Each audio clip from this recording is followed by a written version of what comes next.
welcome. In this episode, I'm going to share encounters with Sasquatch that come from the early 20th century. When looking for stories to use in this episode, I came across one that took place in 1900. In doing some research about the story, I found the original publication that printed it.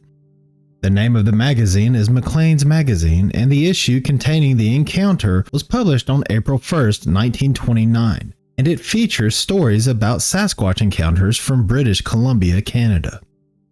When I saw that it had more than one story, I decided to share these encounters.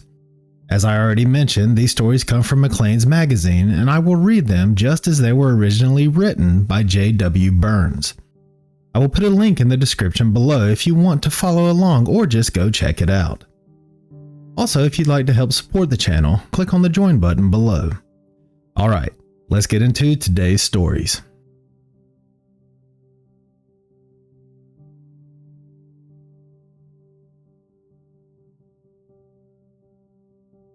Introducing BC's Hairy Giants, a collection of strange tales about British Columbia's wild men as told by those who say they have seen them, by J.W. Burns.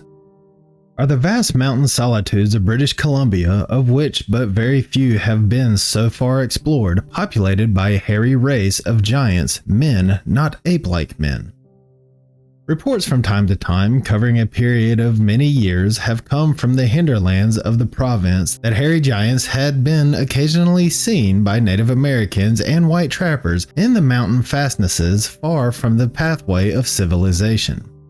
These reports, however, were always vague and indefinite, for the reason that no person could be found, or at least nobody came forward with the information that they had obtained a close-up view of these strange creatures. Persistent rumors led the writer to make diligent inquiries among old Native Americans. The question relating to the subject was always, or nearly always, evaded with the trite excuse, quote, "The white man don't believe, he make joke of the Native American." But after 3 years of plotting, I have come into possession of information more definite and authentic than has come to light at my previous time. Disregarding rumor and hearsay, I have prevailed upon men who claim they have had actual contact with these hairy giants to tell what they know about them. Their story is set down here in good faith. Peter Williams lives on the Chehalis Reserve. I believe that he is a reliable as well as an intelligent Native American. He gave me the following thrilling account of his experience with these people. Peter's encounter with the giant. One evening in the month of May 20 years ago, he said, I was walking along the foot of the mountain about a mile from the Chehalis Reserve. I thought I heard a noise, something like a grunt nearby. Looking in the direction in which it came, I was startled to see what I took at first sight to be a huge bear crouched upon a boulder 20 or 30 feet away. I raised my rifle to shoot it, but as I did, the creature stood up and let out a piercing yell. It was a man, a giant no less than 6 1/2 feet in height and covered with hair. He was in a rage and jumped from the boulder to the ground. I fled, but not before I felt his breath upon my cheek. I never ran so fast before or since through brush and undergrowth toward the Statlu or Chehalis River, where my dugout was moored. From time to time I looked back over my shoulder. The giant was fast overtaking me. 100 feet separated us. Another look and the distance measured less than 50 feet. Then the Chehalis, and in a moment the dugout shot across the stream to the opposite bank. The swift river, however, did not in the least daunt the giant, for he began to wade it immediately. I arrived home almost worn out from running, and I felt sick. Taking an anxious look around the house, I was relieved to find the wife and children inside. I bolted the door and barricaded it with everything at hand. Then, with my rifle ready, I stood near the door and awaited his coming. Peter added that if he had not been so much excited, he could easily have shot the giant when he began to wade the river. After an anxious waiting of 20 minutes, resumed the Native American, I heard a noise approaching like the trampling of a horse. I looked through a crack in the old wall. It was the giant. Darkness had not yet set in, and I had a good look at him. Except that he was covered with hair and twice the bulk of the average man, there was nothing to distinguish him from the rest of us. He pushed against the wall of the old house with such force that it shook back and forth. The old cedar shook and timbers creaked and groaned so much under the strain that I was afraid it would fall down and kill us.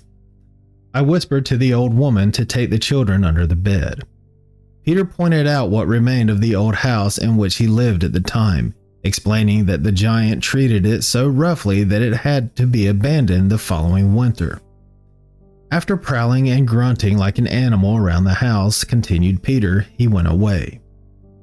We were glad, for the children and the wife were uncomfortable under the old bedstead.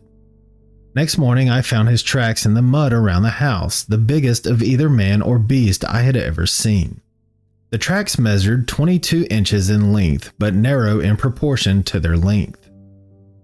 The following winter, while shooting wild duck on that part of the reserve Native Americans called the Prairie, which is on the north side of the Harrison River and about 2 miles from the Chehalis village, Peter once more came face to face with the same hairy giant.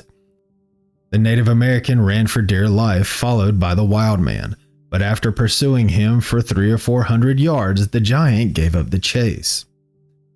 Old village Native Americans who called upon Peter to hear his second encounter nodded their heads sagely, shrugged their shoulders, and for some reason not quite clear, seemed not to wish the story to gain further publicity. On the afternoon of the same day, another Native American by the name of Paul was chased from the creek, where he was fishing for salmon, by the same individual. Paul was in a state of terror, for unlike Peter, he had no gun. A short distance from his shack, the giant suddenly quit and walked into the bush. Paul, exhausted from running, fell in the snow and had to be carried home by his mother and others of the family. The first and second time, went on Peter, I was all alone when I met this strange mountain creature. Then, early in the spring of the following year, another man and myself were bear hunting near the place where I first met him. On this occasion, we ran into 2 of these giants. They were sitting on the ground. At first, we thought they were old tree stumps, but when they were within 50 feet or so, they suddenly stood up and they came to an immediate stop. Both were nude. We were close enough to know that they were man and woman. The woman was the smaller of the 2, but neither of them as big or as fierce looking as the gent that chased me. We ran home, but they did not follow us.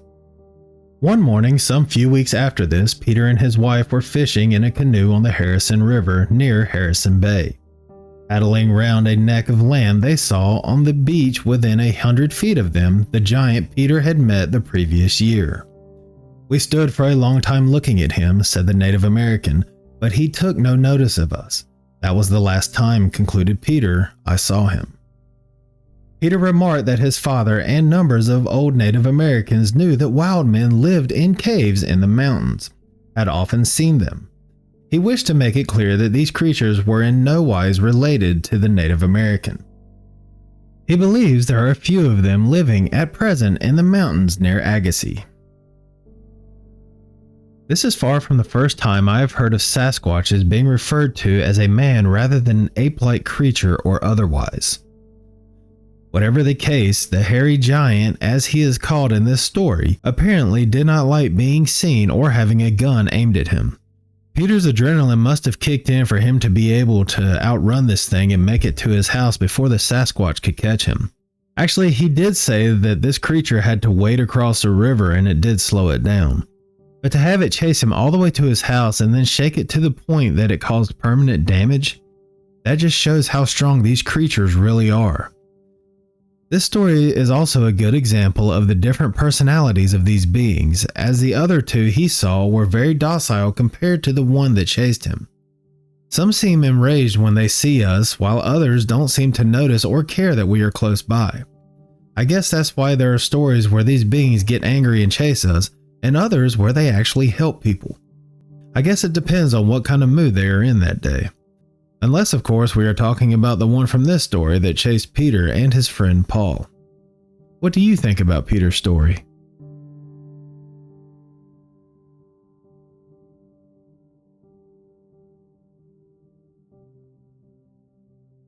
Charlie Victor's story. Charlie Victor belongs to the Squaw Reserve near Chilliwack. In his younger days, he was known as one of the best hunters in the province and had many thrilling adventures in his time. Did he know anything about the hairy ape-like men who were supposed to inhabit the distant mountains? Charlie smiled and answered that he had had a slight acquaintance with them. He had been in what he thought was one of their houses. And that is not all, he said. I met and spoke with one of their women, and I shot. But let Charlie tell the story himself. The strange people, of whom there are but few now, rarely seen and seldom met, said the old hunter, are known by the name of Sasquatch or the Hairy Mountain Men. The first time I came to know about these people, continued the old man, I did not see anybody. 3 young men and myself were picking salmon berries on a rocky mountain slope some 5 or 6 miles from the old town of Yale. In our search for berries, we suddenly stumbled upon a large opening in the side of the mountain. This discovery greatly surprised all of us, for we knew every foot of the mountain and never knew or heard there was a cave in the vicinity. Outside the mouth of the cave there was an enormous boulder. We peered into the cavity but couldn't see anything. We gathered some pitchwood, lighted it, and began to explore. But before we got very far from the entrance of the cave, we came upon a sort of stone house or enclosure. It was a crude affair. We couldn't make a thorough examination, for our pitchwood kept going out. We left, intending to return in a couple of days and go on exploring. Old Native Americans, to whom we told the story of our discovery, warned us not to venture near the cave again, as it was surely occupied by the Sasquatch. That was the first time I heard about the hairy men that inhabit the mountains. We, however, disregarded the advice of the old men and sneaked off to explore the cave. But to our great disappointment, found the boulder rolled back into its mouth and fitting it so nicely that you might suppose it had been made for that purpose. Charlie intimated that he hoped to have enough money someday to buy sufficient dynamite to blow open the cave of the Sasquatch and see how far it extends through the mountain. The Native American then took up the thread of his story and told of his first meeting with one of these men. A number of other Native Americans and himself were bathing in a small lake near Yale. He was dressing when suddenly out from behind a rock only a few feet away stepped a nude hairy man. Oh, he was big man, continued the old hunter. He looked at me for a moment. His eyes were so kind looking that I was about to speak to him when he turned about and walked into the forest. At the same place 2 weeks later, Charlie, together with several of his companions, saw the giant, but this time he ran toward the mountain. This was 20 years after the discovery of the cave. Charlie shoots a Sasquatch boy. I don't know if I should tell you or not about the awful experience I had with these wicked people about 15 years ago in the mountains near Hatsick. The old man rubbed his knee and said he disliked recalling that disagreeable meeting. It was a tragedy from which he had not yet fully recovered. I was hunting in the mountains near Hatsick, he resumed. I had my dog with me. I came out onto a plateau where there were several big cedar trees. The dog stood before one of the trees and began to growl and bark at it. On looking up to see what excited him, I noticed a large hole in the tree 7 feet from the ground. The dog pawed and leapt upon the trunk and looked at me to raise him up, which I did, and he went into the hole. The next moment, a muffled cry came from the hole. I said to myself, the dog is tearing into a bear, and with my rifle ready, I urged the dog to drive him out, and out came something I took for a bear. I shoot and it fell with a thud to the ground. Murder, oh my. I spoke to myself in surprise and alarm when the thing I had shot looked to me like a white boy. He was nude. He was about 12 or 14 years of age. In his description of the boy, Charlie said that his hair was black and woolly. Wounded and bleeding, the poor fellow sprawled upon the ground, but when I drew close to examine the extent of his injury, he let out a wild yell, or rather a call as if he were appealing for help. From across the mountain, a long way off, rolled a booming voice. Nearer and more near came the voice, and every now and again the boy would return an answer as if directing the owner of the voice. Less than a half hour out from the depths of the woods came the strangest and wildest creature one could possibly see. I raised my rifle, not to shoot, but in case I would have to defend myself. The hairy creature, for that was what it was, walked toward me without the slightest fear.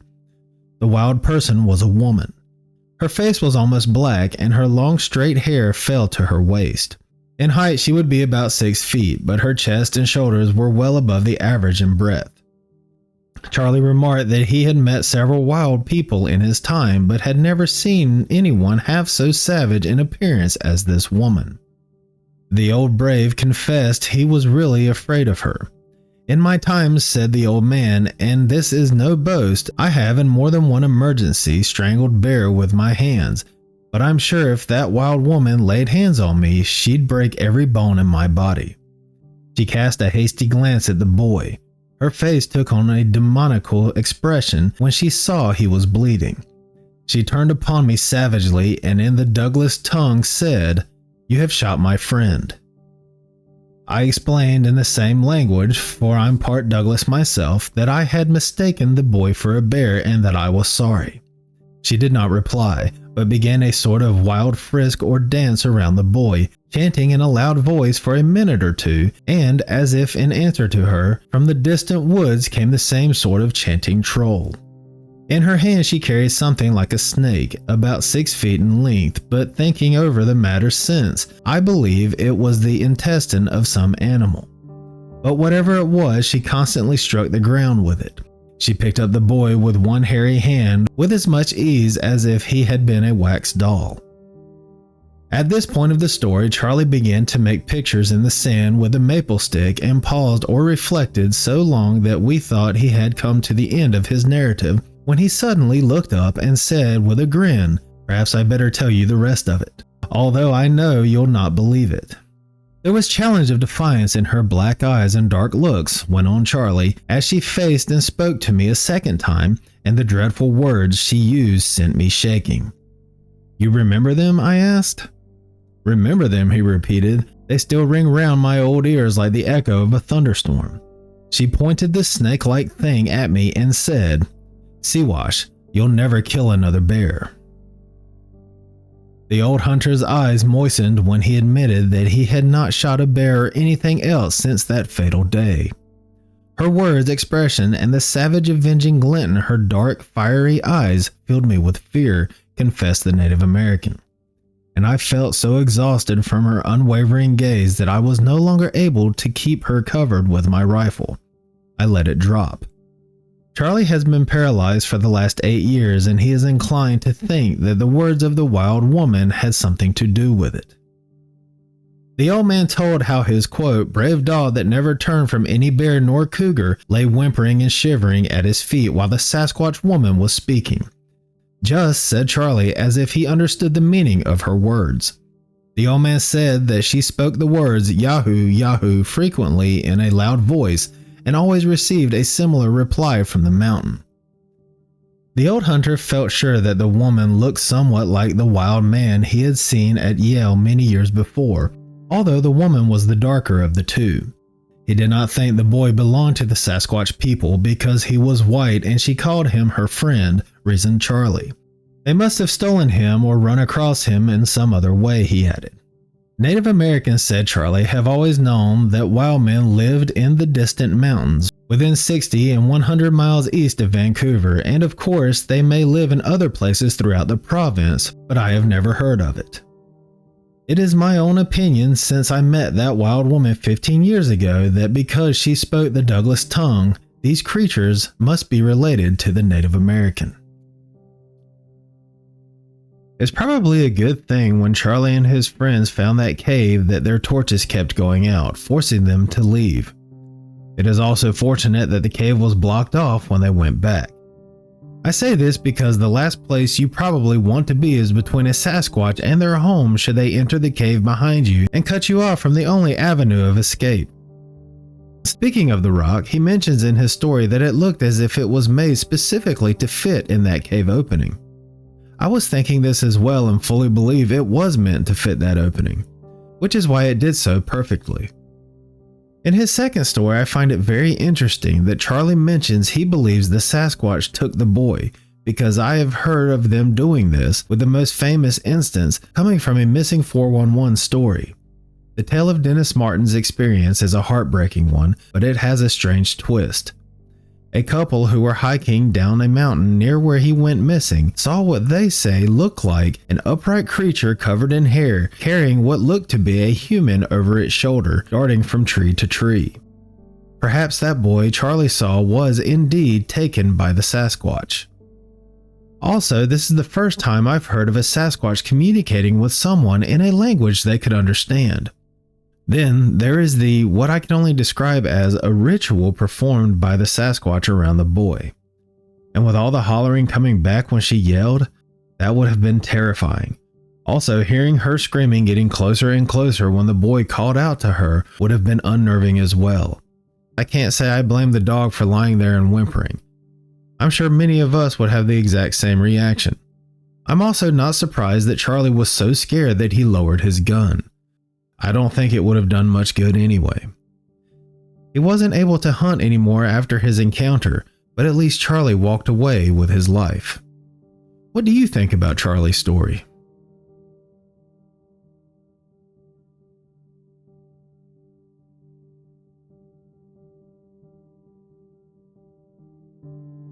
The Wild Man at Agassiz.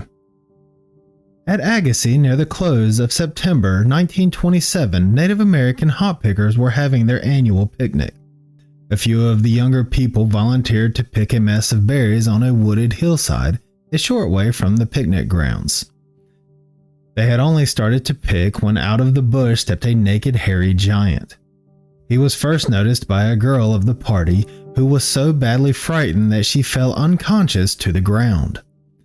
The girl's sudden collapse was seen by a Native American man named Point of Vancouver, and as he ran to her assistance, was astonished to see a giant a few feet away, who continued to walk with an easy gait across the wooded slope in the direction of the Canadian Pacific Railway tracks. Since the foregoing paragraph was written, Mr. Point, replying to an inquiry, has kindly forwarded the following letter to the writer in which he tells of his experience with the hairy giant. Dear Sir, I have your letter asking is it true or not that I saw a hairy giant man at Agassiz last September while picking hops there. It is true, and the facts are as follows. This happened at the close of September 1927 when we were having a feast. Adeline August and myself walked to her father's orchard, which is about 4 miles from the hop fields. We were walking on the railroad track and within a short distance of the orchard when the girl noticed something walking along the track coming toward us. I looked up and paid no attention to it as I thought it was some person on his way to Agassiz. But as he came closer, we noticed that his appearance was very odd, and on coming still closer, we stood still and were astonished, seeing that the creature was naked and covered with hair like an animal. We were almost paralyzed with fear. I picked up 2 stones with which I intended to hit him if he attempted to molest us, but within 50 feet or so, he stood up and looked at us. He was twice as big as the average man, with hands so long that they almost touched the ground. It seemed to me that his eyes were very large and the lower part of his nose was wide and spread over the greater part of his face, which gave the creature such a frightful appearance that I ran away as fast as I could. After a minute or two, I looked back and saw that he resumed his journey.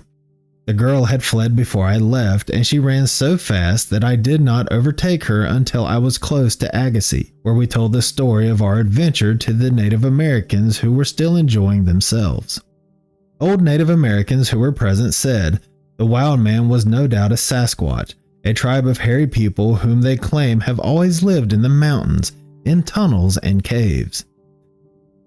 Do hairy giants inhabit the mountain solitudes of British Columbia? Many Native Americans, besides those quoted, are sincerely convinced that the Sasquatch, a few of them at least, still live in the little-known interior of the province. Imagine walking towards someone you thought was just another person, as Point puts it, only to have them grow larger the closer they get and look less and less like a human. I can't say I blame them for being almost paralyzed by fear, picking up rocks to throw at this creature, then turning and running away. Not a great way to get introduced to the Sasquatch or the hairy men of the mountain, as they are called. What would you do if this happened to you? In closing, these stories date back to the early 1900s, but each of them talk about the old men in their communities not only knowing that these creatures are out there, but having a name for them as well. This means sightings predate these stories and actually go back even farther because there are stories from early explorers of America about these beings. Also, there is a writing by Leif Erikson, the famous Viking, about seeing one of these creatures when he ventured to North America in 986 AD. I wonder if there are as many sightings in British Columbia now as there were back in the early 20th century. I'd be willing to bet that there are. What do you think? And that's going to do it for this episode. I hope you enjoyed these stories. If you'd like to hear more stories like these and other types of cryptids, make sure to subscribe to the channel. If you want to send me your story, I'd love to read it. My email is wolfwhocriedcryptid@gmail.com. I will also put it in the description below. With your permission, I may want to use it in an episode. Even if you'd prefer that I didn't share your story on my channel and just want someone to listen, email me. We can privately talk about your encounter. And please remember to keep it civil in the comments section. No one deserves to be ridiculed whether they believe or not. Thank you for listening. I'll catch you at the next episode.